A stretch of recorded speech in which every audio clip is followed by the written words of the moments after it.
729 kHz. Enot sa Bareta, Enot sa Gabos. Ang DCGB aktibong miyembro iyan kan kapisanan ng mga broadcasters ng Pilipinas ang KBP. Philippine Standard Time hali sa Pag-asa alas 5:05 nin hapon.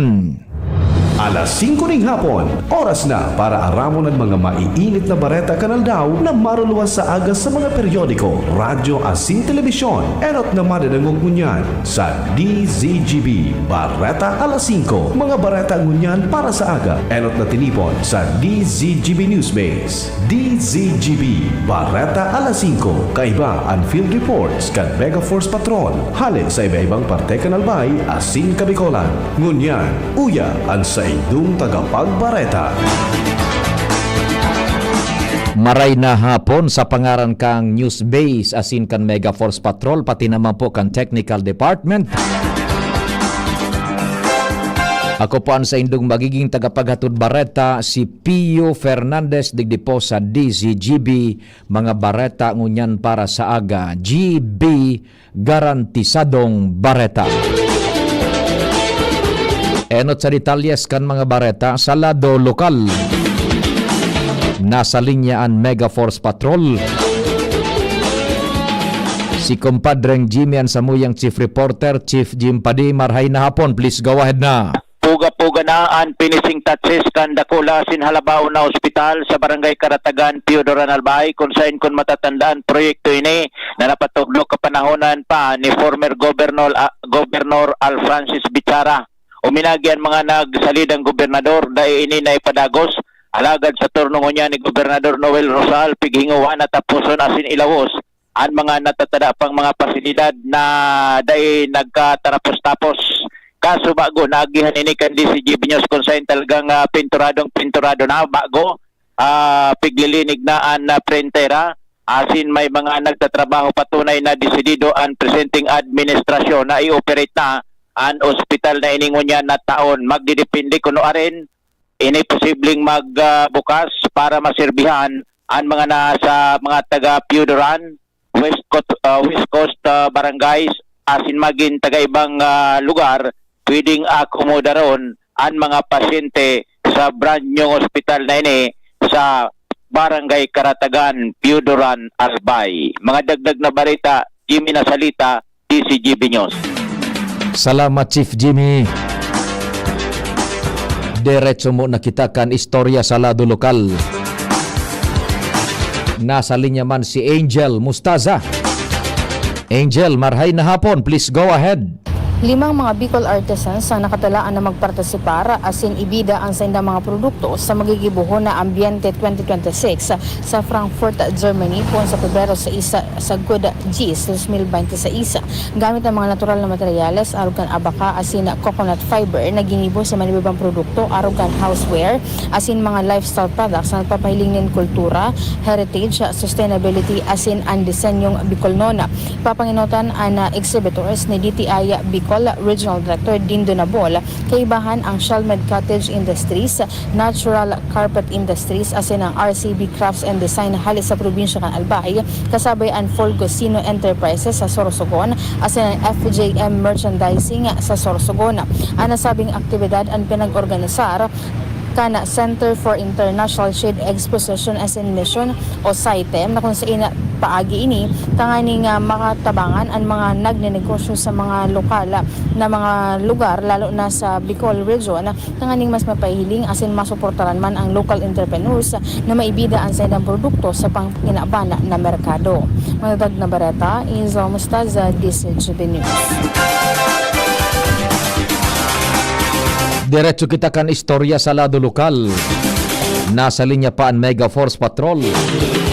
Si kumpadreng Al Armario Pading Al. Marhay na hapon. Please go ahead man. Inguan ang gad kan gobyerno lokal na mapailawan bako sana ang National Highway kan Legazpi kundi ang mga barangay. Susog sa pahayag ni Mayor Isiama Ismael, sobraan na kaigusan ko niyan kan mga taga City Engineering Office sa instruction niya na mapailawan asin mariparo ang mga pundido ng ilaw sa highway reparo ini lalo na sa Kalabaan ka Rizal Street sa ibong narado ang mga barangay naman aros priority kan budget mo niya na taon iyo ang mga pailaw dakulang bagay ini kailan ta nakatabang sa pasiorden asin na dakula man na benepisyo ini sa mga residentes lalong-lalo na pagbanggi. Alarmario, BCGB. Salamat kumpadreng Al.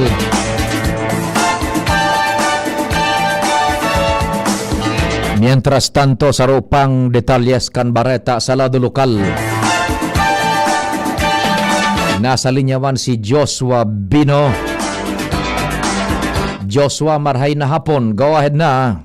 Yes, aprobado na kan Sanggunang Bayan kan Daraga Albay ang ordinansa na pinagbubusol ni Konsyal Warren Sorsogon. Ang ordinansang ini iyo ang maglalatag kan mga rules and procedures para sa pagbabago o kaya sa bagong disenyo kan uniform kan mga estudyante kan Daraga Community College o kaya DCOMC. Susog sa mga provision kan nasabi ng ordinansa, mahanap ang manemiento kan eskwelahan nin 2.5 mga disenyo. Pero ang pattern kulay puti asin gray sa na dapat ang kolor kan mga ini. Ali sa 2 hanggang 5 na disenyo, pagpipilian ini kan mayorya kan mga estudyante asin kung ano ang mapipili, iyo ang isi-suggest naman o kaya ipapasar pasisiring sa Committee on Education sa Sangguniang Bayan para sa concurrence o kaya pagtugot kan mga miyembros kan na sanggunian. Ang importansya kan na ordinansa sigun kay Sorsogon, iyo ang tanganin ng ma-institutionalize na ang uniform kan mga estudyante kan DCOMC dahil na magpaburubago nin kolor, magsalida man o magkaigwa nin mga bagong administrasyon sa lokal na gobyerno. Dagdag na bareta, Joshua Bino, DCGB.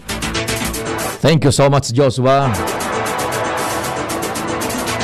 Saro pang bareta sa lado lokal. Sa pagikan Mega Force Patrolya on dyan si Pading Jomar Bien. Pading Jomar, marahin hapon. Please go ahead, man.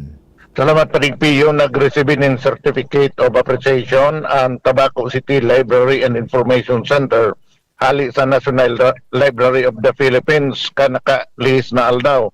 Ini may koneksyon sa matrayumpong pagkakompletar kang Tabaco City Library kan monthly report para sa taon 2025 na susog sa National Library of the Philippines.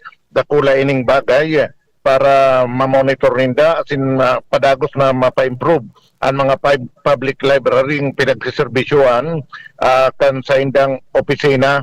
Patunay man ini kan commitment asin kooperasyon kan Tabaco City Library sa trabaho kan mga ini.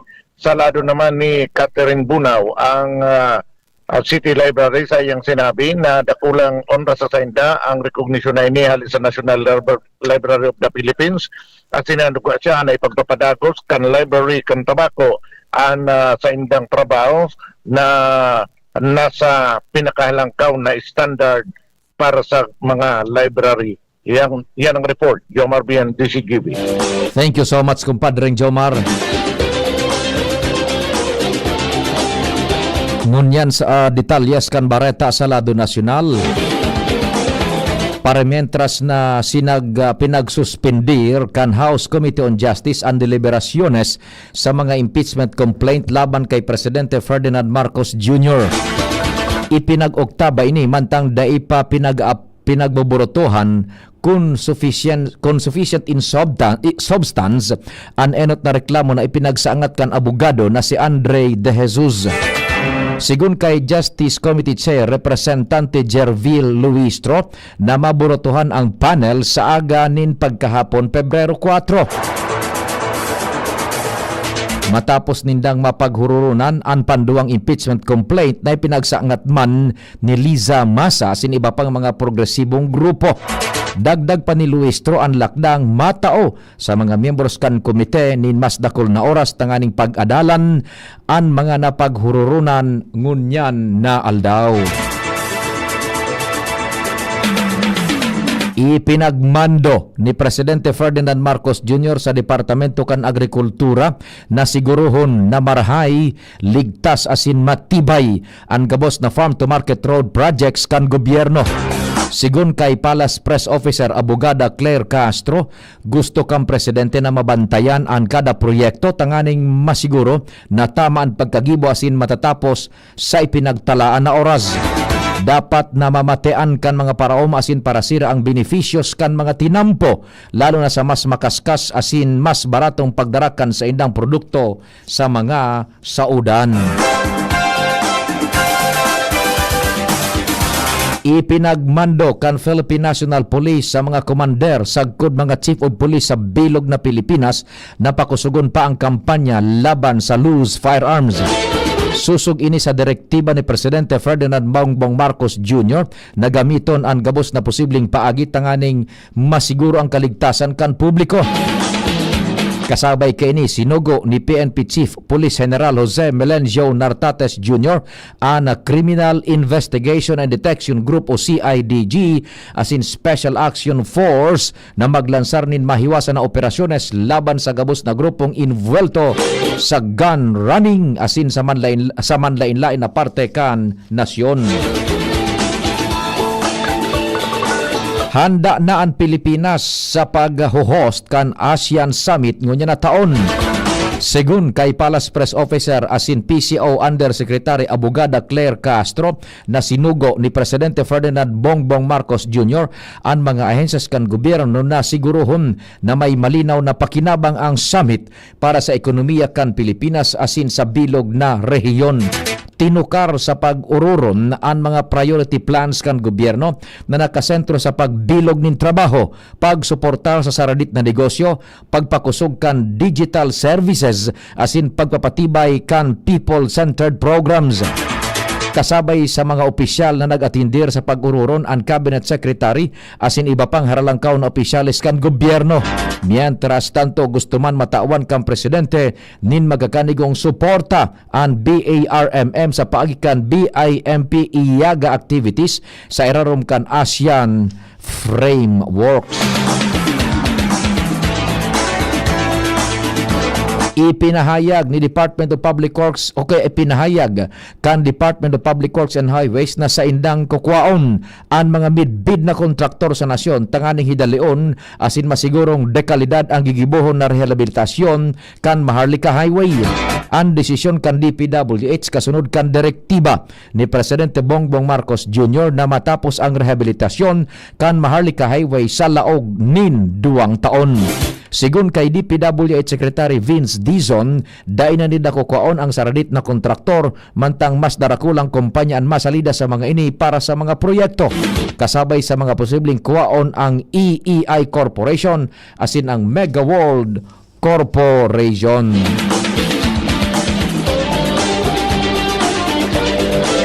Ininspeksyon ni the Transportation Secretary Giovanna Banoy Z. Lopez asin Philippine Ports Authority General Manager J. Santiago ang ginibong mas dakula asin mas modernong Amandayahan Port sa Bazay, Samar.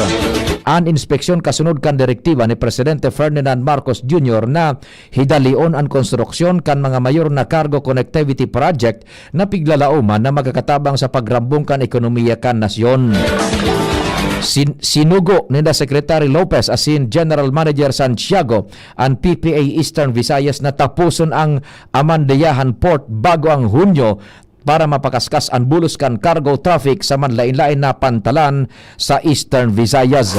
Nagserbing alternatibo ang pantalan kan Amendayahan Port matapos ipautob kan gobyerno ang load restriction sa San Juanico Bridge na may koneksyon sa Tacloban City asin Leyte kan nakalihis na taon. Mientras tanto ipigpipahidali kan Departamento kan Transportasyon asin kan Philippine Ports Authority ang mga port upgrade sa Bicol asin Samar matapos ang inspeksyon na pinanginutan na DOTR Acting Secretary Giovanni Lopez asin PPA General Manager J. Santiago. Pinag-inspeksyon kan mga opisyal ang Matdog Port kan Pebrero 1 asin Port of Amandayahan kan Pebrero 2 ngunya na taon tanganing tutukan ang kondisyon kan pasahero, operasyon asin mga kargamentos. Mabultan detalyes kan mga bareta, pakalis ka nagkapirang pagirumdom. Ayun no, si Jopit na torpe dati, may ka-holding hands na ngayon. Gaan talaga pag ang tropa malakas sumuporta. Tapos may Tanduay Light. Masarap inumin, suabe ang hagod. Tanduay Light, gaan ang may kasama. Drink responsibly. Mas magaan ang buhay pag nandyan ang barkada at Tanduay Light, gaan ang may kasama. Drink responsibly. Attention! Attention! Mga paraantabay, may marhay na bareta.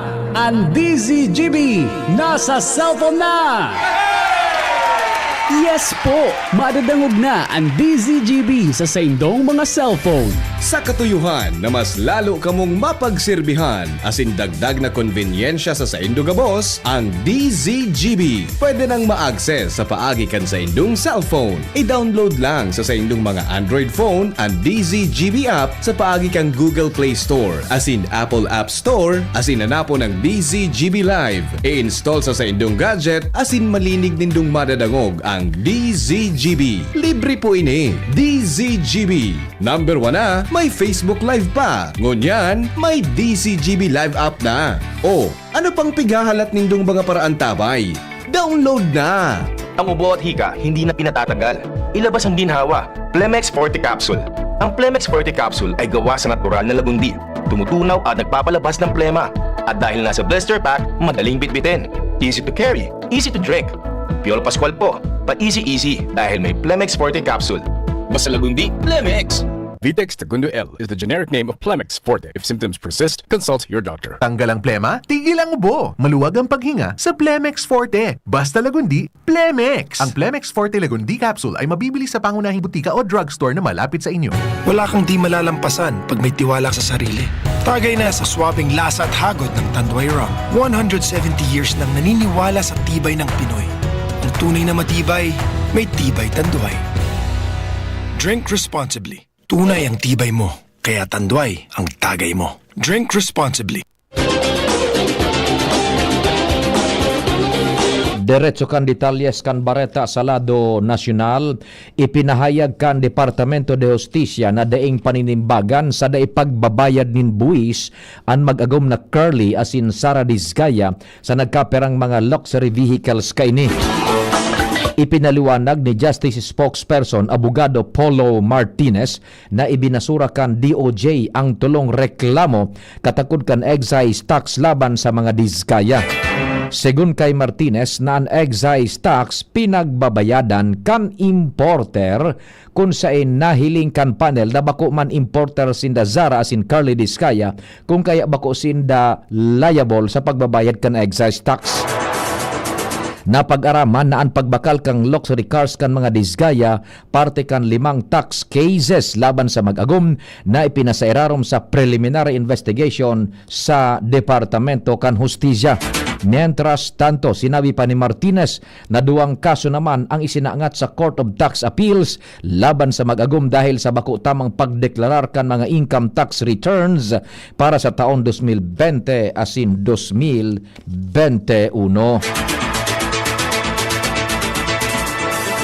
Kinuhestyon ni Senador Rodante Marcoleta ang kawaran ning malinaw asin eksaktong hangganan o kaya linderos kan Philippine Exclusive Economic Zone o EEZ sa West Philippine Sea. Katakod ini kan sa giraray na pagdiskuter kan Senate Resolution numerado 256 na nagkokondenar sa pigasabing pambabastos kan nagkaperang opisyales kan Chinese Embassy sa mga nagpupugol sa pagklamar kan China sa West Philippine Sea. Ipigdoon man ni Senador Francis Pangilinan otor kan Senate Resolution numerado 256 na igwaning international arbitral ruling na nagtalaan sa EEZ kan Pilipinas na nagpapawarang kwenta sa 9-dash line kan China asin nagpapakusog sa anuman na aktibidad kan China sa laog kan Philippine Exclusive Economic Zones an illegal. Sinimbag man ni Marcoleta na day nakabugtak sa arbitral ruling ang eksaktong coordinates kan linderos kan EEZ kan Pilipinas na posibleng magpaluya sa klamar kang nasyon. Mientras na pinagirumduman ni Senate Majority Leader Mig Zubiri na igwang duwang leyes ang nagtatalaan kan baselines as in sea lanes kan Pilipinas na supesyenteng basihan tanganing ipaglaban ang soberanya sa kadagatan kan Pilipinas. Day nag-aperisir sinda Manila 2nd District Representative Roland Valeriano asin Cavite 4th District Representative Kiko Barzaga sa ipinaapod na mediation meeting kan Departamento de Justicia sa opisina kan Prosecutor kan Manila City Hall. Katakod ini kan reklamong cyber libel na isinampa ni Valeriano dahil sa mga post asin akusasyon ni Barzaga kontra sa National Unity Party na miyembro ang kongresista kan Manila. Napag-arama na maut kan mediation na papag-adalan muna kung maresolber ang duang lado bago mauli sa dagos ng pagsaangat nin mga kaso sa korte. Segun kay abogado Denison De Silva, abogado ni Valeriano, kaibanan sa pwedeng i-ofresir ang public apology o danyos kasalida kan pag-atras kan reklamo. Alagad kung daiman mapagkasunduan, mauuli na sa preliminary investigation tanganing aramon kung dapat na magsaangat nin kaso laban sa legislador.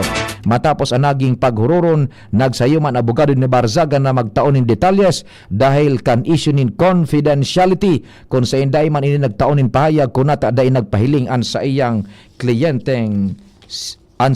kliyente.